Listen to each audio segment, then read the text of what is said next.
Good morning students. आज के আমরা শিখব পিকচার অ্যানালজি বা সাদৃশ্য। পিকচার অ্যানালজি কি?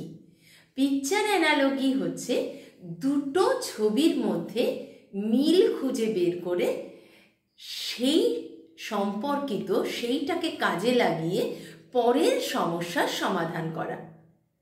তাহলে আমরা একটা ছবির মাধ্যমে ব্যাপারটা একটু বুঝে নিই।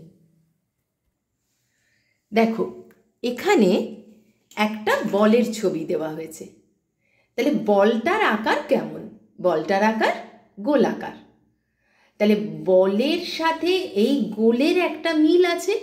আমরা এই মিলটা প্রথম চিত্র থেকে বুঝে নিলাম। এবার পরের ছবিটা দেখো, একটা বার্থডে ক্যাপ। তাহলে এই বার্থডে ক্যাপের আকারটা এখানে বলা হয়েছে। বার্থডে ক্যাপ থেকে আমরা কোন দ্বিমাত্রিক ছবিটা পাবো? ত্রিভুজ পাবো না আয়তক্ষেত্র পাবো? ত্রিভুজ পাবো। তাহলে এটাই ঠিক। আবার দেখো, এখানে যদি একটা কুকুরের ছবি থাকে বা কুকুর লেখা থাকে, এখানে কুকুর কি খেতে ভালোবাসে? হাড় খেতে ভালোবাসে। তাহলে কুকুরের সাথে হাড়ের একটা সাদৃশ্য আছে। এখানে আমরা এই সাদৃশ্যটা বুঝে নিয়ে এখানে দিলাম বিড়াল।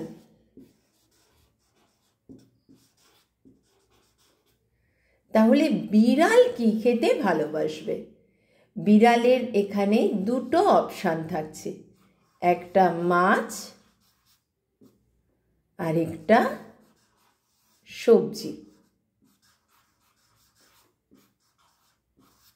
তাহলে বিড়াল কোনটা খেতে ভালোবাসে? বিড়াল মাছ খেতে ভালোবাসে। আমরা এইটা চিহ্নিত করব। একইভাবে তোমাদের বইয়ে দেখো, এখানে একটা হাতির ছবি আছে। হাতি একটা পশু।